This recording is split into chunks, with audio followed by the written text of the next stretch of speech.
हे पिताश्री, आप कुल के पूज्य हैं। आपका समर्थन पाकर हम धन्य हो गए। अब कृपया आप हमारे साथ चलकर विष्णु भगवान को इस यज्ञ का आशीष दाता बनाने के लिए उनकी स्वीकृति दिलाने की कृपा करें। हाँ हाँ, क्यों नहीं।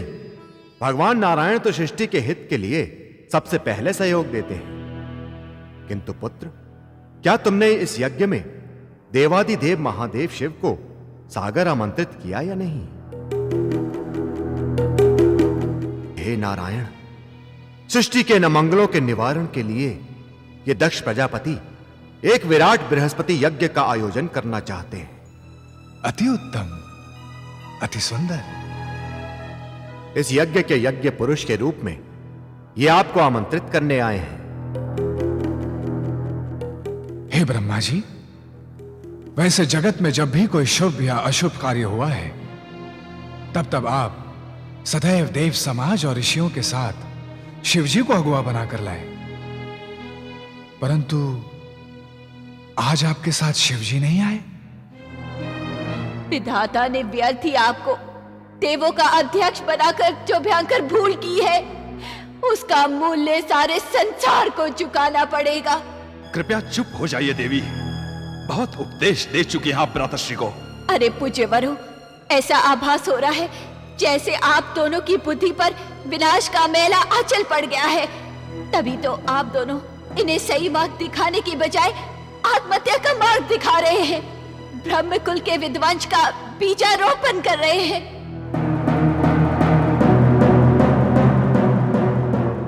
आप लोग अपने अहंकार के लिए सृष्टि को शमशान बनाने के षड्यंत्र को मिटा दीजिए। हमारी बात तो सुनो देवी। मैं सत्य कह रही हूँ, जब जब नारी की करुण पुकार को अनसुना किया गया है, तब तब मृत्यु का प्रलयकारी तांडव हुआ है, तांडव। अपनी जीवा पर अंकुश लगाओ असिक नहीं, अन्यथा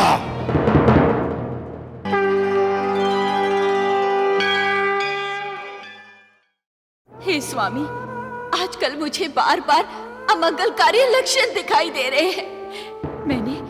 मैंने स्वप्न में इन दोनों ऋषियों को रक्त सरोवर में स्नान करते देखा है। डाकनियों शाकनियों को इनके शवों पर खिलखिलाकर नृत्य करते देखा है, और बेतालों को रक्त से भरे दियों से इनकी आरती उतारते देखा है।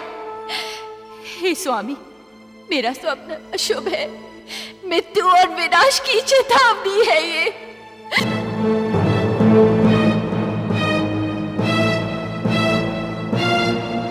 हे पूज्यवर, मैं आप दोनों से विनती करती हूँ, अपने अपने सोए विवेक को जगाइए, वैदिक अनुष्ठान कीजिए या कीजिए, ताकि भविष्य में होने वाले अमंगलकारी घटनाओं को रोका जा सके और अशुभ भावों का विनाश हो सके। कैसे अशुभ भाव? कौन से अशुभ भाव? भृगु, पूषा, अंगीरा और अत्रि जैसे तेजस्वी ब्राह्मणों के रहते हमारा मंगल कोई नहीं कर सकता।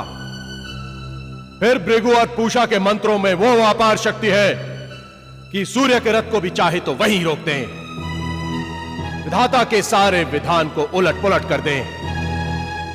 ये दोनों वेद मंत्रों के अधिष्ठाता ऋषि हैं। इन्हें तुम शिव से कम समझती हो? हे दक्षराज, देवी हमें जो समझे समझने दीजिए। परंतु अभी अभी देवी जी ने जो कहा कि हमें जगत के अमंगल अपशुगनों को मिटाने के लिए यज्ञ अनुष्ठान करने चाहिए, तो क्यों ना हम एक विशाल बृहस्पति यज्ञ का आयोजन करें, जिसकी अध्यक्षता ब्रह्मा जी और भगवान विष्णु करें। भृगु ऋषि, मैं आपके मन के छिपे भाव को समझ गया। इस विशाल यज्ञ में सारे के सारे दिक्पाल लोकपाल के साथ देवता, दानव, मानव सभी को आमंत्रित किया जाएगा। परंतु आहा, आपके परंतु का अभिप्राय यही है ना कि हमारे इस विश्व के विराट आयोजन, इस महान यज्ञ में हम सृष्टि के सभी जीवों को आमंत्रित करें, लता वृक्षों पत्तों पत्तों को आमंत्रित करें, कीट पतंगों को आमंत्रित करें, परंतु एक अकेले शिव को आमंत्रित नहीं करें। शिव को नीचा दिखाने का इससे उत्तम आयोजन और क्या हो सकता है। बहुत आनंद आएगा। हे विधाता, त्रिभुवनपति विष्णु और प्रजापति ब्रह्मा के होने से त्रिलोकी में हमारे यज्ञ की यश पताका फहरा उठेगी। ये महान यज्ञ हम कनखल में करेंगे। ये भव्य यज्ञ ऐसा होगा जो न कभी हुआ है और ना ही भविष्य में कभी होगा, न भूतो न भविष्यते। इतिहास बनेगा ये यज्ञ, इतिहास। ऐसे विराट आयोजन में शिव का बहिष्कार विश्व इतिहास की अमिट घटना होगी। शिव को ओछा बनाकर सभी देवताओं में तुच्छ कर देंगे, जीव जंतुओं से भी छोटा बना देंगे, छोटा। हे स्वामी, मैं आपके सामने हाथ जोड़ती हूँ, कृपया ऐसा मत सोचिए। ऐसा करने से आप अपनी पुत्री सती के हृदय को चोट पहुंचाएंगे। उसकी वेदना की आह सारे कुल को नष्ट कर देगी। आप विधाता के पुत्र होकर विधाता को भी रुष्ट कर देंगे। हे स्वामी, आपके ये पाप विचार कहीं मेरे स्वप्न के अशुभ शकुन ना हो। शिव का अपमान कहीं हमारे कुल का विनाश ना बन जाए। मेरे नेत्र पुनः भड़क रहे हैं। तुम स्त्री हो ना प्रिय, स्त्रियां हर बात पर शंका करती हैं। हे भृगु जी और पूषा जी, हमें शीघ्र ही कश्यप, त्रितु, पुलत्स्य, अंगीरा, अत्रि और वशिष्ठ आदि से मिलकर इस महान यज्ञ की तिथि निर्धारित कर देनी चाहिए। हे दक्षराज, सर्वप्रथम हम ब्रह्मा जी के पास चलते हैं। किसी भी प्रकार उन्हें इस यज्ञ का मुखिया बना लेना चाहिए। फिर ब्रह्मा जी को साथ लेकर हम भगवान विष्णु को भी मना लेंगे। हाँ, इन दोनों महादेवों को मनाने के लिए यदि हमें छल कपट किसी भी नीति का प्रयोग करना पड़ा तो हम अवश्य करेंगे। स्वामी, स्वामी, भृगु जी, उषा जी, स्वामी, स्वामी। हे विधाता, ये विवेकहीन अहंकारी अपने स्वार्थ के लिए आपका आश्रय चाहते हैं। आपको वचनबद्ध करके ये स्वयं का ही नहीं, संपूर्ण सृष्टि का हित चाहते हैं। अतः हे ब्रह्मा जी, जो धर्म के नाम पर अधर्म का विनाशकारी इतिहास रचने की भूल कर रहे हैं, कृपया आप उनके निमंत्रण को ठुकरा देना, अन्यथा परिणाम भयंकर होगा विधाता, परिणाम भयंकर होगा।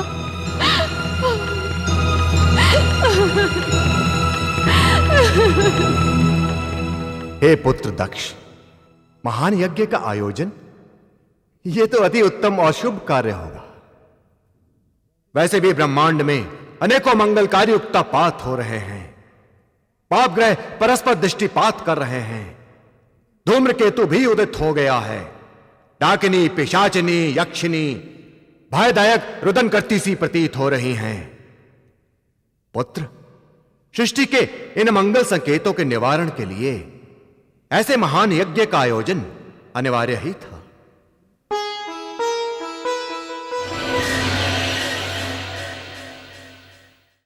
हे पुत्र, प्रजापतियों एवं समस्त देवताओं के मुखिया होने के नाते विश्व कल्याण के लिए ऐसे महान यज्ञ का आयोजन तुम्हारा प्रथम कर्तव्य है। हे पिताश्री, आप कुल के पूज्य हैं। आपका समर्थन पाकर हम धन्य हो गए। अब कृपया आप हमारे साथ चलकर विष्णु भगवान को इस यज्ञ का आशीष दाता बनाने के लिए उनकी स्वीकृति दिलाने की कृपा करें। हां हां, क्यों नहीं। भगवान नारायण तो सृष्टि के हित के लिए सबसे पहले सहयोग देते हैं।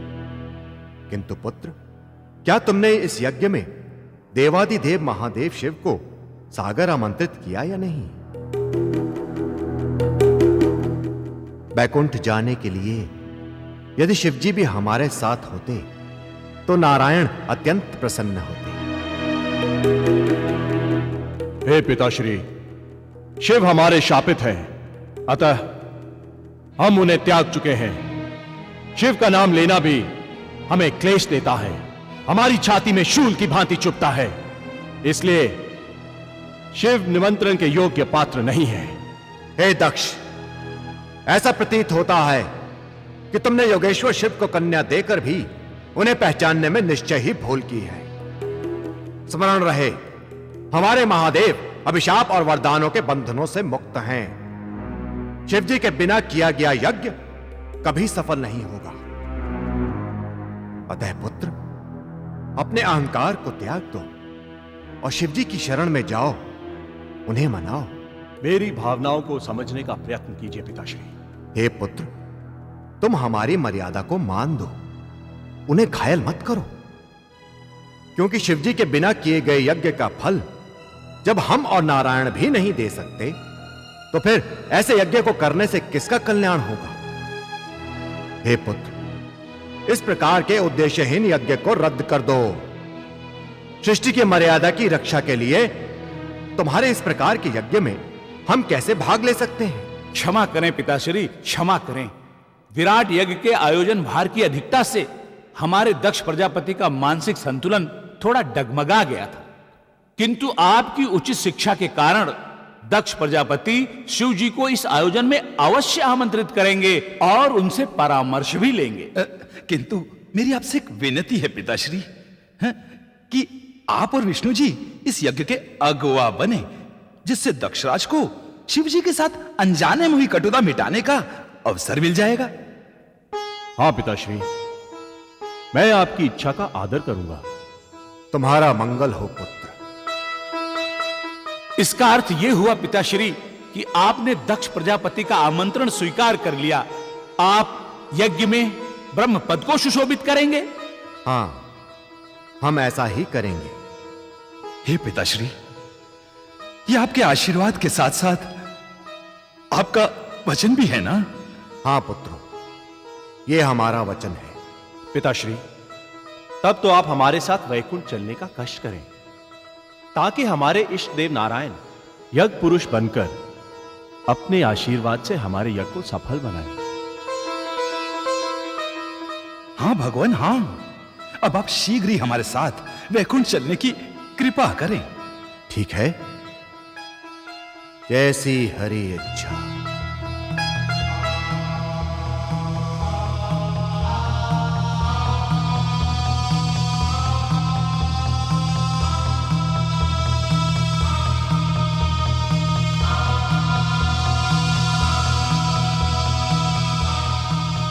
प्रणाम नारायण। प्रणाम ब्रह्मा जी। आपने मानस पुत्रों के साथ अकस्मात यहां आने का कष्ट कैसे किया? आपकी रची सृष्टि पर सब कुशल मंगल तो है ना? हे त्रिभुवन स्वामी, हे नारायण, कुछ दिनों से इस सृष्टि के चारों ओर बारंबार अपशकुन हो रहे हैं। आकाश में अमंगलकारी धूम्रकेतु प्रकट हो रहे हैं। इसलिए हे नारायण, सृष्टि के न मंगलों के निवारण के लिए ये दक्ष प्रजापति एक विराट बृहस्पति यज्ञ का आयोजन करना चाहते हैं। अति उत्तम, अति सुंदर। इस यज्ञ के यज्ञ पुरुष के रूप में ये आपको आमंत्रित करने आए हैं। हे ब्रह्मा जी, वैसे जगत में जब भी कोई शुभ या अशुभ कार्य हुआ है, तब तब आप सदैव देव समाज और ऋषियों के साथ शिवजी को अगुवा बनाकर लाए।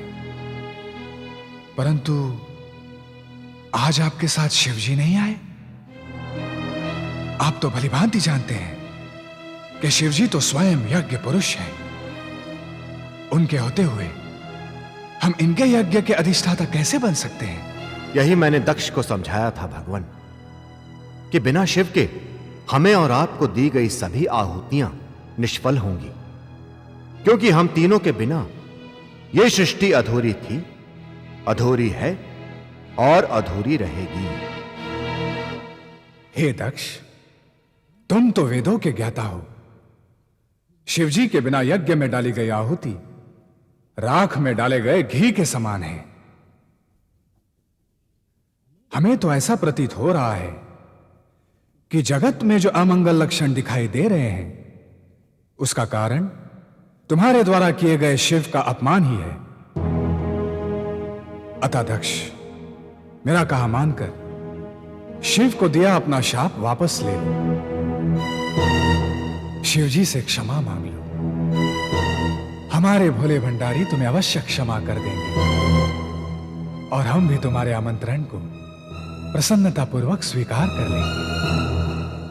हे भगवान, मैं आपकी बात को हृदय से मान देता हूं, परंतु शिव तो संहार के देवता हैं। उनका कार्य तो संहार करना है और किसी भी प्राणी को संहार से कभी प्रीति नहीं होती है। जगन्नाथ, आप तो जगत के पालनहार हैं, हमारे इष्ट देव हैं, इसीलिए हम आपको अपने यज्ञ का अदिष्ट दाता बनाना चाहते हैं। अतः आप हमारी विनती स्वीकार करें। हे दक्ष, ब्रह्मा विष्णु महेश, हम तीनों ही सृष्टि के प्रधान देवता हैं।